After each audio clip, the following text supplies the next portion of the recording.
Bismillahirrahmanirrahim. Assalamualaikum warahmatullahi wabarakatuh.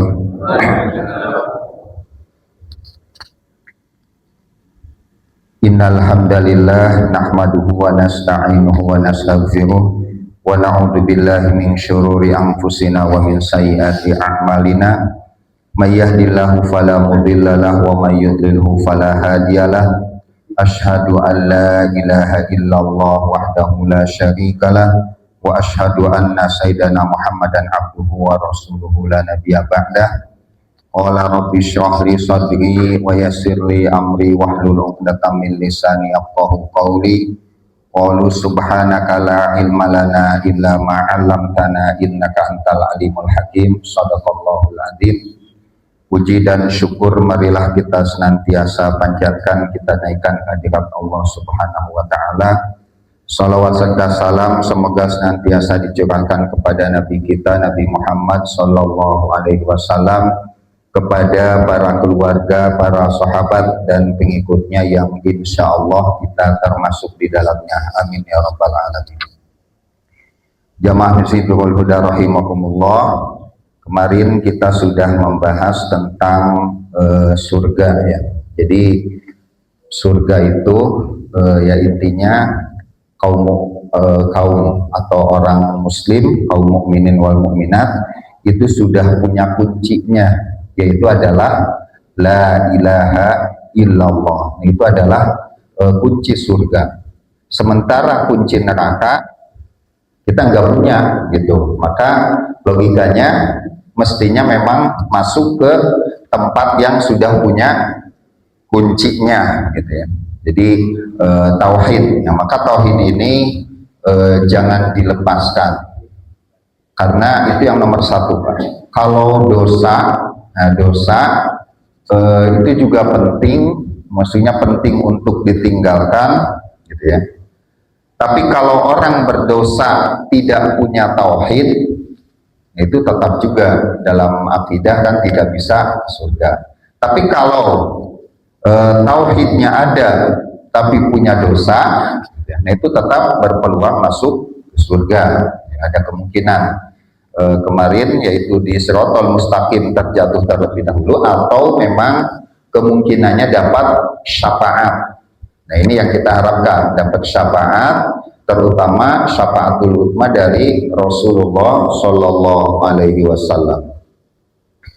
Nah jadi dari semua peristiwa atau perpindahan alam sejak ke alam barzakh, hari kiamat, surga dan neraka, nah itu maka karena itu diberitakan oleh Allah, maka satu hal yang perlu diingat bahwa di situ ada kekuasaan Allah. Nah itu yang jangan kita lupakan jamaah sekalian. Walaupun kondisi hari kiamat itu sedemikian genting, sedemikian menakutkan secara manusiawi gitu ya, tapi kita punya tauhid. Disitulah pentingnya tauhid. Tauhid itu kan dari kata wahada yuwahidu tauhidan, menghanyahkan gitu, satu gitu ya, mengesahkan, bahasa katakan mengesahkan. Jadi hanya Allah, segalanya hanya Allah. Cuma memang kadang-kadang kita campuran ya, ada Allah plus yang lainnya. Nah itu. Jadi plus yang lainnya ini yang diminimalisir gitu ya. Jadi segalanya hanya Allah, kekuasaan hanya Allah, kasih sayang hanya Allah. Itu tauhid ya mas sekalian. Ada yang menarik ya berkaitan dengan kekuasaan Allah ini. Sekarang ini kan Israel mulai menyerang Iran nih Pak ya. Jadi kita doakan ini mudah-mudahan dampaknya ya mudah-mudahan tidak lama. Jadi kemarin itu kapal induk, mungkin ya katakanlah kapal induk itu kan sebenarnya sudah lama itu Pak, standby mau nyerang Iran itu sudah lama. Jadi ada kapal induk yang dalam sisi teknologi itu sudah luar biasa. Dia pakai baterai gitu ya, alat ininya itu. Jadi dia bisa berlayar di laut itu kurang lebih 20 tahun Pak, tanpa pakai bahan bakar gitu ya, karena bahan bakarnya nuklir katanya, 20 tahun. Jadi itu kemarin udah lama sudah beberapa bulan itu ke Timur Tengah, jadi dengan sekian ribu pasukan. Ya, cuma ternyata tidak jadi nyerang, gitu ya. Kenapa? Masalahnya kenapa? Mungkin ada yang baca Pak beritanya. Ya, mungkin kekuasaan karena WC-nya mampet Pak. Jadi coba kapal yang sedemikian canggih, bawa peralatan senjata, bawa pasukan sekian puluh ribu, gitu ya, dengan bahan bakar itu jadi baterai tapi dari nuklir, katanya sekitar 20 tahun saja itu berlayar, dia tidak perlu bahan bakar. Nah, itu sudah lama standby, Bapak nanti cari beritanya. Itu nggak jadi nyerang, jadi tidak, perangnya nggak segera dimulai gitu. Nah, ternyata masalahnya adalah ternyata sistem gitu ya, perwesean di kapal itu mampet Bang, sehingga kemudian ini agak jorok ya, membludak gitu. Jadi kalau tentaranya BAB itu pada keluar lagi, jadi kapal itu kotor dengan itu. Jadi aneh gitu ya, sistem, dan itu nggak bisa selesai seminggu 2 minggu, nggak selesai. Jadi perweseannya nggak selesai, maka kemudian serangannya ditunda gitu karena permasalahan toilet itu, permasalahan toilet. Jadi ya seperti itu. Tapi mungkin sekarang saya nggak tahu masalah itu apa udah beres atau ya, sepertinya mulai membuka serangan gitu ya ke Iran. Nah ini mungkin kalau dari perspektif tauhid, memang kadang-kadang yang berkuasa di dunia ini kalahnya kadang-kadang dengan hal yang sepele ya. Kemarin kebakaran di Amerika itu kan, itu apinya kan dari ini ya, percikan api dari api yang kecil kemudian lepas. Kalau dalam kisah dahulu, Raja Namrud itu yang punya kekuasaan kerajaan yang sedemikian kuat berhadapan dengan Nabi Ibrahim, itu kalahnya dengan nyamuk Pak. Raja Namrud itu meninggal karena nyamuk masuk ke telinga. Jadi dia itu punya kekuasaan sedemikian kuat gitu ya. Ya, akhirnya ada nyamuk masuk ke telinga tapi nggak mati gitu. Jadi Raja Namrud itu begitu kisahnya, kalahnya oleh nyamuk Pak. Jadi nyamuk, kalau kita kan kalau masuk ya, nyamuk atau apa benda lain itu kan biasanya mati Pak. Ini enggak, nyamuknya enggak mati, dia masuk ke telinga gitu ya, kemudian dia masuk ke kepala gitu, sehingga Namrud ini kemudian suka minta dipukul, dia gedor-gedor kepalanya, dari situ meninggal. Jadi kadang-kadang memang mungkin kekuatan yang besar nggak akan mengalahkan, tapi kekuatan kecil yang mengalahkannya, seperti itu. Nah, ini ya itulah kekuasaan Allah yang tidak terbatas, mutlak tidak terbatas. Baik jemaah sekalian, nah selanjutnya terkait dengan surga ini, yaitu berkaitan dengan apa yang kita sebut dengan dosa. Jadi dosa ini ada dua ya, kesalahan atau dosa itu ada dua. Yang pertama adalah pelanggaran hukum, yang kedua pelanggaran etika. Kalau pelanggaran hukum maka disebut dosa, kita menyebutnya dosa dalam bahasa Indonesia, atau bahasa Arabnya dzanbun ya, dzunubun. Jadi itu dosa, itu melanggar hukum ya, jadi melanggar hukum. Orang harusnya sholat 5 waktu tidak melaksanakan, berarti melanggar hukum, itu dosa namanya gitu ya. Apalagi orang berpuasa Ramadan, harusnya kemudian dia tidak berpuasa, maka itu termasuk dosa. Jadi ada aturan hukum yang dilanggar, nah itu adalah dosa. Kemudian yang kedua ada pelanggaran itu etika. Nah ini penting juga, etika, atau kita mengenalnya sayyiat ya, sayyiat. Jadi kalau sayyiat, sayyiat itu adalah pelanggaran etika ya. Contohnya pelanggaran etika misalnya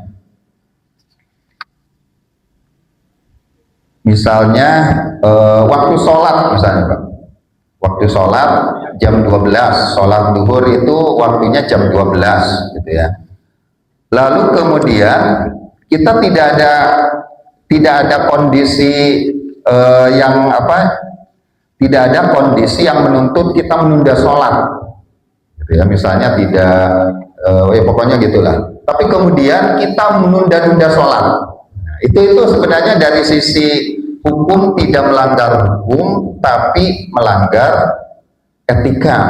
Gitu ya. Jadi mestinya bisa sholat jam 12, tapi kemudian kita santai-santai dan sebagainya baru sholat jam 2. Maka itu melanggar etika. Dan etika ini banyak, Pak. Yang banyak kita lakukan ya itu adalah etika terkait etika as-sayyi'ah. Maka kalau sayyi'ah itu dihapusnya dengan hasanah. Jadi pelanggaran-pelanggaran etika yang seperti itu dapat dihapus dengan hasanah, kebaikan-kebaikan, dengan wudhu sunnah, dengan senyum kepada orang lain, gitu itu. Jadi itu bisa ditutup, Pak. Sayyi'at bisa ditutup dengan hasanah. Nah kemudian kalau dosa, nah dosa ini nanti dua, ada dosa yang hukumannya, gitu ya. Di akhirat saja, ada dosa yang hukumannya di dunia. Dosa ini ada dua, ada dosa besar dan ada dosa kecil. Wal kabiratu ma aujaba syari'u al haddu alaihi. Dosa besar adalah dosa yang ada hukumannya di dunia, gitu ya, dari syariat. Fa akbarul kabair al isyraku billah. Dosa yang paling besar itu adalah musyrik kepada Allah.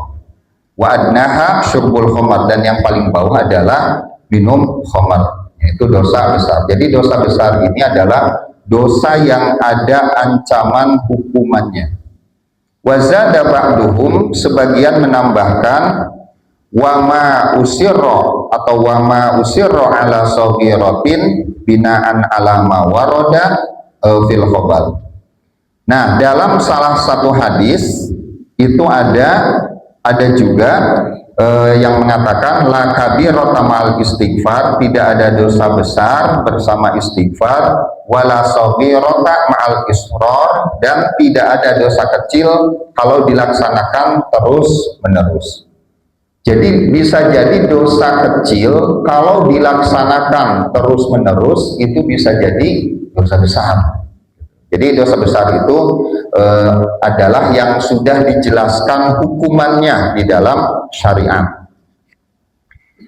Nah, di sini ada beberapa dosa besar. Nah, ini antara lain disebutkan oleh salah satu ulama, wa huwa Syekh Abu Thalib Al-Makki, katanya. Jadi dosa besar itu ada 7. Ada 7, Pak. Yang pertama adalah arba'un fil qalbi. Ada 4 itu di dalam hati, ya. Wahwa al-isyraku billah. Yang pertama adalah musyrik kepada Allah. Nah, ini musyrik. Nah, musyrik ini jamaah sekalian, jangan juga menganggap mudah, ya, musyrik kepada sesuatu yang kadang-kadang kita belum tahu. Jadi musyrik itu hanya 2. Pertama, meyakini ada yang harus disembah selain Allah. Yang kedua, ada kekuatan yang dianggap punya kekuatan sama dengan Allah. Itu musyrik. Gitu. Nah, kalau tidak seperti itu, maka hati-hati untuk melabelkan musyrik kepada sesuatu. Karena ada yang sesuatu itu musyrik, dianggap musyrik, tapi ternyata tidak. Ya, misalnya nih, Pak. Kalau di Jawa ya, di Jawa atau di Sunda juga itu suka ada hitungan ya, Pak. Ada hitungan. Kalau yang hari lahirnya ini jangan nikah dengan yang begini, yang gitu ya. Yang lahirnya bulan ini, gitu kan, tidak boleh menikah dengan yang ini. Nah, itu kira-kira musyrik nggak, Pak? Ya, yang seperti ini jangan. Nah, yang seperti itu, ya, adat-adat di kita ini kan banyak adat-adat yang seperti itu ya. Misalnya jangan Kalau dulu biasanya jangan lewat, atau kalau lewat ke bawah pohon yang sudah tua, nah biasanya kita harus minta izin, nah, permisi mau lewat gitu kan gitu ya. Atau misalnya batu aki, Pak, batu aki itu ada batu aki, oh ini cocoknya pakai batu aki ini gitu ya. Kalau yang ini cocoknya pakai batu aki ini. Nah, hal-hal yang seperti itu yang sifatnya adat, nah itu kita harus hati-hati. Karena musyrik ini, kalau kita jadi musyrik dan kafir, kalau kita nuduh musyrik atau kafir kepada orang lain, ternyata dia tidak musyrik di hadapan Allah, maka yang dinilai musyrik atau kafirnya kita jadinya, Pak. Jadi hati-hati menilai kemusyrikan. Jadi di dalam adat, nah di adat-adat yang seperti itu, gitu ya. Saya banyak membimbing skripsi dan tesis itu yang bicara tentang adat-adat yang seperti itu, Pak. Jadi ternyata memang kalau dikaji secara filosofisnya, gitu ya. Nah itu dia membaca karakter sebenarnya. Jadi biasanya misalnya orang yang lahir di bulan tanggal sekian, itu biasanya karakternya itu emosi gitu. Maka ketika dia nikah dengan yang waktu kelahiran kemudian karakternya emosi, maka emosi dengan emosi ketemu gitu, maka tidak akan nyambung, maka kemudian dilarang dalam adat. Nah itu ternyata banyak filosofisnya di situ, Pak, dan banyak hitungan-hitungan gitu ya, berdasarkan proses alam yang kita tidak paham ya. Kayak misalnya batu aki. Batu aki itu ada yang sumber batunya dari pegunungan, dia hawanya dingin, jadi batu itu maka karakternya adalah dingin. Maka ketika dipakai oleh orang yang emosi, maka itu cocok katanya gitu. Kenapa? Karena akan membawa kepada hawa dingin. Tapi kalau misalnya batu aki yang diambil misalnya dari daerah-daerah yang panas gitu ya, maka kemudian dipasangkan kepada orang yang memang sudah karakternya emosi, maka itu juga tidak pas. Nah, di situ. Jadi ternyata adat ini ada filosofis, ada keilmuan yang kadang-kadang kita belum paham gitu ya. Saya mungkin sering menyampaikan ya, dulu itu ada anggapan kalau ada burung, itu burung apa ya, kecil ya kan, kalau dia ada di dekat rumah atau dia ada di satu kampung, biasanya ada yang meninggal. Dan memang betul gitu, saya waktu kecil itu setiap ada burung itu memang ini pasti ada yang meninggal katanya. Memang ada gitu. Itu ternyata setelah itu saya membaca di satu tulisan, dan tulisannya tulisan orang barat, Pak, bukan tulisan orang sini gitu. Ternyata burung itu adalah mencium bangkai. Jadi ketika seseorang akan meninggal sekian hari lagi, nah maka burung itu sudah mencium bau bangkai, maka burung itu kemudian ada di situ gitu ya, sehingga kemudian sampai orang itu meninggal, dikuburkan dan sebagainya. Nah, itu jadi ternyata cuma karena memang keilmuan kita belum sampai, nah maka ya udah, yang datang ke kita larangannya aja, tidak boleh keluar pas matahari terbenam. Nah, gitu kan. Biasanya ada, kalau di Sunda ada sanekala katanya gitu kan. Nah, di situ, di situ itu ternyata pergantian dari panas ke dingin. Gitu ya. Jadi gelas kalau terjadi perpindahan dari panas ke dingin akan pecah. Maka biasanya di situ rawan ada penyakit, ya penyakit karena pergantian dari siang panas ke dingin malam. Dan di dalam beberapa hadis kan disebutkan bahwa pada malam menjelang malam itu, nah disitulah mulai setan-setan sihir itu berkeliaran. Kalau ininya, tapi kalau setan kan gaib, ya. Maksudnya rasionalnya itu. Jadi musyrik, nah musyrik kepada Allah. Kemudian yang kedua, yang di dalam hati itu wal israru ala maksiatillahi ta'ala, membiasakan maksiat kepada Allah. Nah itu jamaah sekalian, kita sama-sama, yang termasuk saya juga masih belajar terus ya Pak ya. Jadi coba kita introspeksi. Nah itu mungkin ya, mungkin kalau ada maksiat yang masih kita masih kita laksanakan terus, nah itu tinggalkan, boleh ditinggalkan sedikit-sedikit, ya sedikit-sedikit. Jadi tapi itu harus introspeksi masing-masing, Pak. Jangan ditunjuk orang lain, nggak enak kalau ditunjuk itu.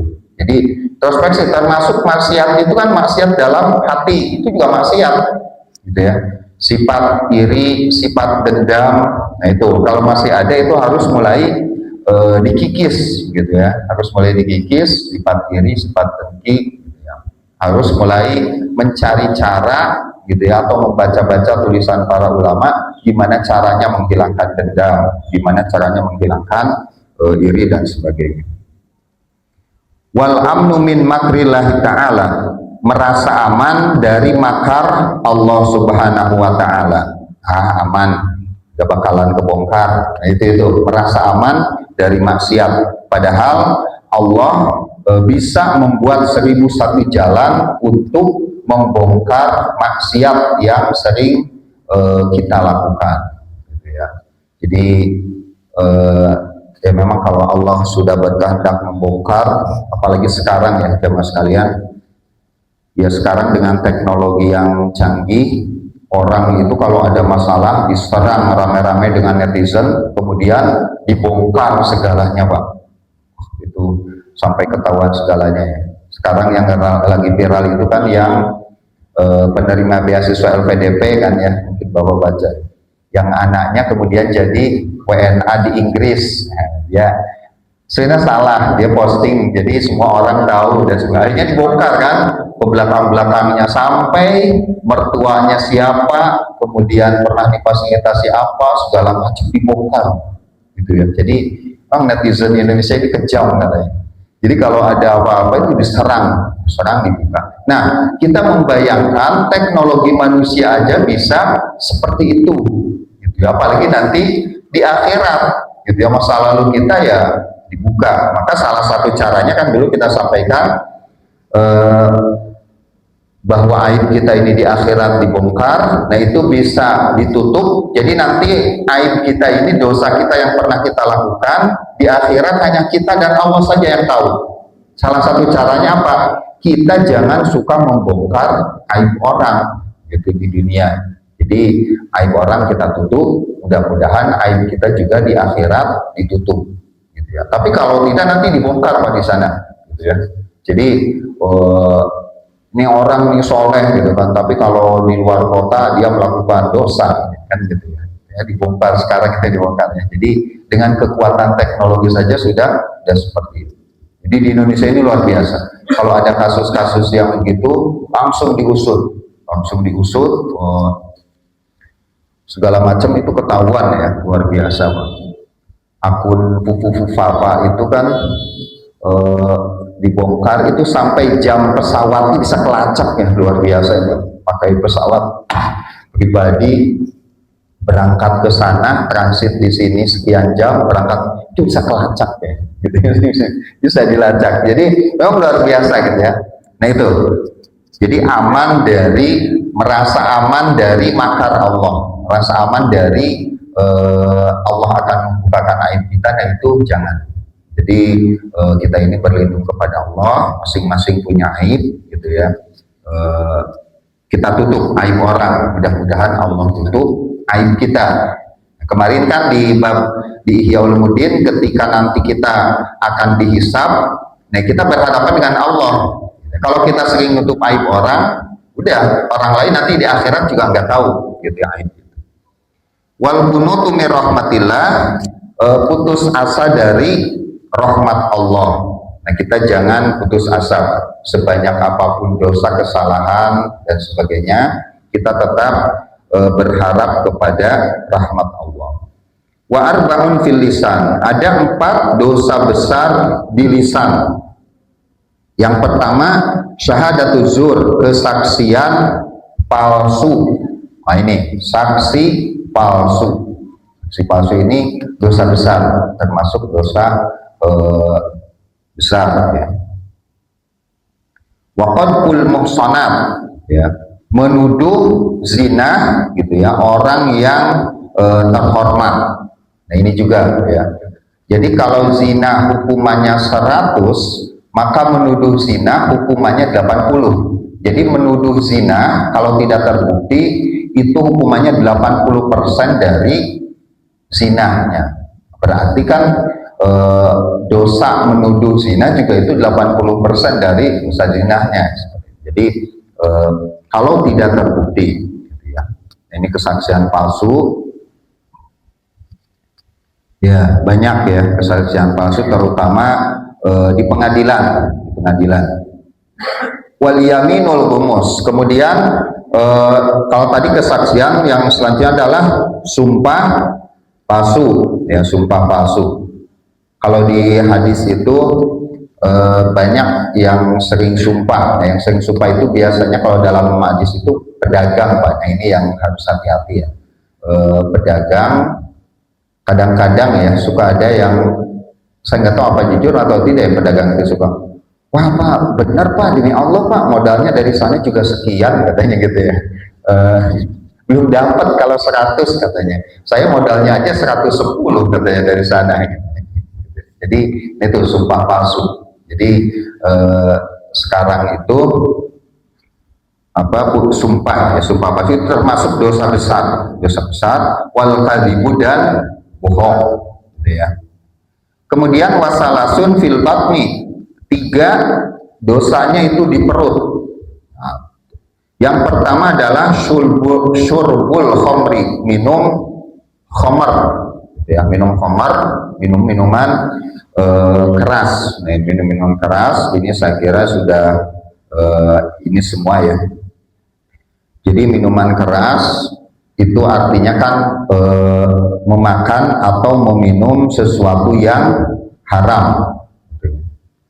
Nah, ini yang mengkhawatirkan perjanjian Pak Presiden kita dengan Amerika kan. Sekarang itu kan sudah ditanda tangan. Jadi kita ini bukan kepancing ya, memang terlalu cepat. Jadi kita menurunkan tarif gitu ya, turun. Ya udah, kata Amerika dikasih 19%. Tetapi dengan syarat ini ternyata penetapan tarif itu dianggap tidak sah oleh pengadilan Amerika gitu, sehingga sekarang kita sudah ikat perjanjian dengan Amerika 19%, ternyata negara-negara yang lain sekarang dapat di bawah 10% karena yang kemarin tidak sah. Nah, tapi berkaitan sebenarnya mungkin kalau masalah ekonominya nantilah ahli ekonom mungkin Bapak bisa baca. Tapi yang paling kita khawatirkan, salah satu klausul dalam perjanjian itu adalah bahwa makanan-makanan atau produk nanti yang datang dari Amerika, gitu ya, itu masalahnya kemasan, ya, kemasan atau bungkusnya itu tidak perlu disertifikasi, Pak. Kalau makanannya di sana juga ada lembaga halal. Ya, jadi dia kalau makanan itu makan bungkusnya, Pak, pembungkus. Jadi salah satu kehalalan juga itu adalah kemasannya, kemasan dari makanan tersebut itu perlu halal juga. Nah, ini yang bahaya. Nanti kalau perjanjian itu tidak dibatalkan, ya memang serba resiko ya. Dibatalkan juga resiko, kemudian tidak dibatalkan juga kita yang dicekek begitu ya. Jadi kita wajib impor kan sekian ratus ton setahun, sekian ratus ton apa jagung, kemudian apa segala macam. Nah, itu dari aspek kehalalannya ini ada masalah, Pak. Karena makanya MUI kan agak tegas, tapi ya susah juga tegas karena itu udah. Jadi kemasannya tidak perlu disertifikasi, padahal kemasan mempengaruhi kepada isinya seperti itu. Mungkin Bapak ingat ya, kemarin kemasan MBG nampannya itu ternyata apa? Dalam proses pembuatannya itu mengandung babi, barang yang diharamkan. Saya dulu berpikir, saya sudah menyampaikan ya, saya beli kulkas kok ada label halalnya gitu. Kenapa kulkas ada halalnya? Kan gak dimakan. Kulkas kok ada stempel halal. Jadi ternyata saya baru paham ketika kemarin nampan MBG itu ada kemungkinan ketika proses bikinnya itu ada unsur yang diharamkan dari babinya, seperti itu, Pak. Jadi piring gelas yang kita gunakan itu jangan-jangan bisa jadi proses pembuatannya itu ada ada proses dari babinya. Maka kalau ada itu berarti hukumnya adalah haram, ya, seperti itu. Dan ini yang nanti dari Amerika bebas masuk. Jadi tidak ada sertifikasi kemasannya itu. Jadi kalau makanan dikemas, kemasannya nggak ada sertifikasi di sana. Kalau makanannya mungkin sertifikasi.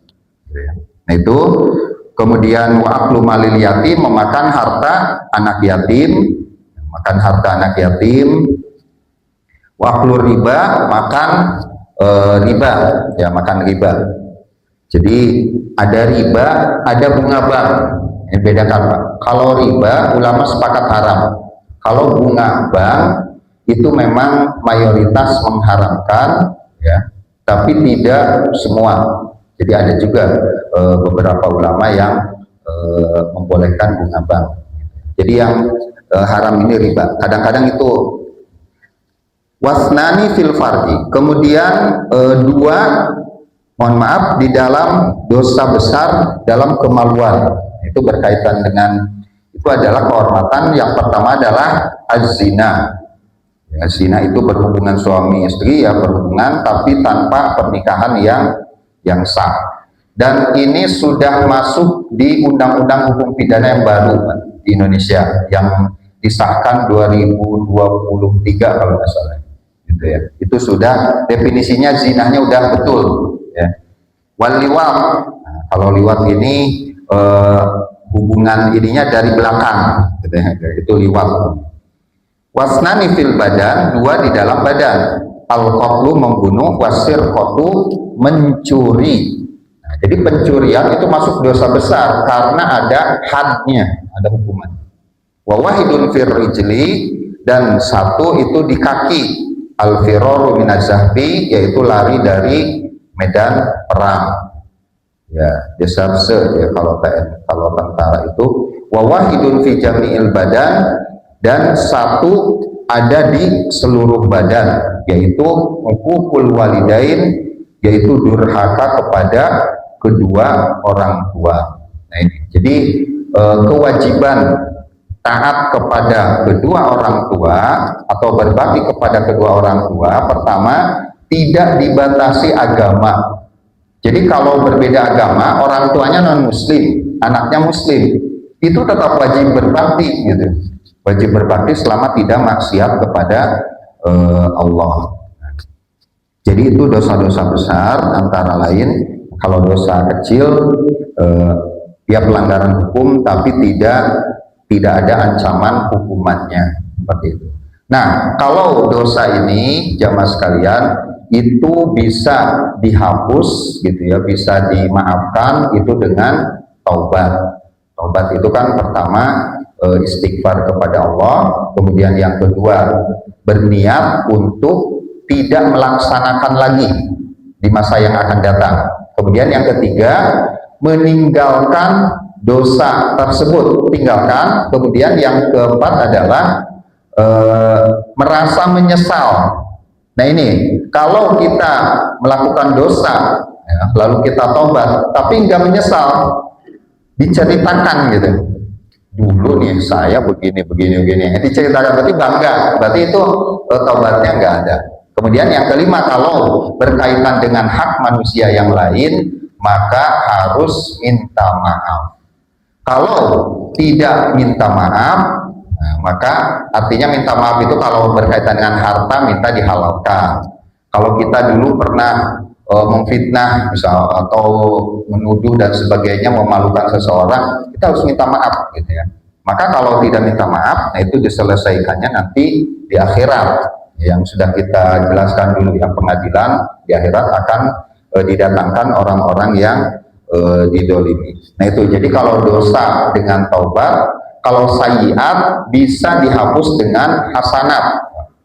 Jadi kalau kita banyak lalai, mungkin sholat kadang-kadang sholat tapi kadang-kadang telat sedikit gitu ya. Kemudian suka terbetik di hati kita, misalnya komentari orang yang negatif gitu, tiba-tiba suka terbetik, ini orang kayaknya begini. Nah itu sebenarnya dosa, tapi itu bisa dihapus dengan hasanat, dengan baca Quran, dengan sedekah, dengan sering wudhu sunnah, dengan zikirnya itu menghilangkan yang sayyi'at.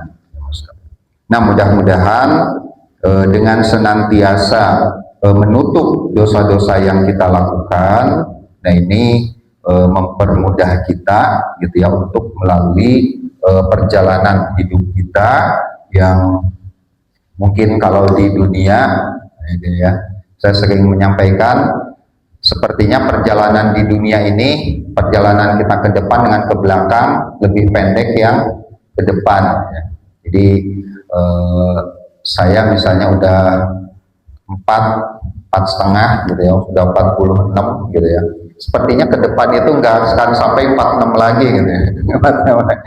Apalagi yang sudah 60, yang sudah 70 mungkin ke depan itu nggak akan sampai 70 lagi. Jadi maka persiapan setelah itulah gitu ya. Nah ini, jadi kita minimalisir dosa-dosa dan maksiat yang masih kita jalani, gitu ya, terutama maksiat di dalam hati. Nah itu ya, karena apa namanya ya, itulah dosa-dosa itu memang kalau kita tidak introspeksi sepertinya nggak ada masalah, Pak. Ini yang harus hati-hati gitu ya. Kita nih normal-normal aja ya ke masjid gitu ya, kemudian kayaknya saya nggak ada dosa sih, apa ya gitu. Itu kalau kita tidak objektif gitu ya. Makanya coba renungkan kira-kira apa gitu dalam hati itu, biasanya pasti aja ada dosa yang, nah itu yang harus kita tinggalkan. Ya, mudah-mudahan kemudian kita nanti pada saatnya nanti ya kita sudah paling tidak sudah taubat, mungkin kalau bersih 100% ya, kalau tidak dengan rahmat Allah agak susah juga. Baik jemaah sekalian, mungkin itu yang dapat disampaikan, mungkin 1-2 menit kalau ada yang ditanyakan.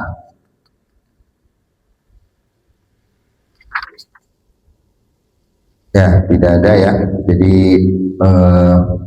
itu tentang dosa kemarin, sehingga kemudian mudah-mudahan dosa ini dapat kita bersihkan ya sebelum kita menghadap Allah Subhanahu wa Ta'ala. Mungkin itu yang dapat disampaikan, mudah-mudahan menambah ilmu dan keberkahan untuk kita semua. Kita tutup dengan kafaratul majlis. Subhanakallahumma bihamdika asyhadu an la ilaha illa anta astaghfiruka wa atubu ilaik. Assalamualaikum warahmatullahi wabarakatuh.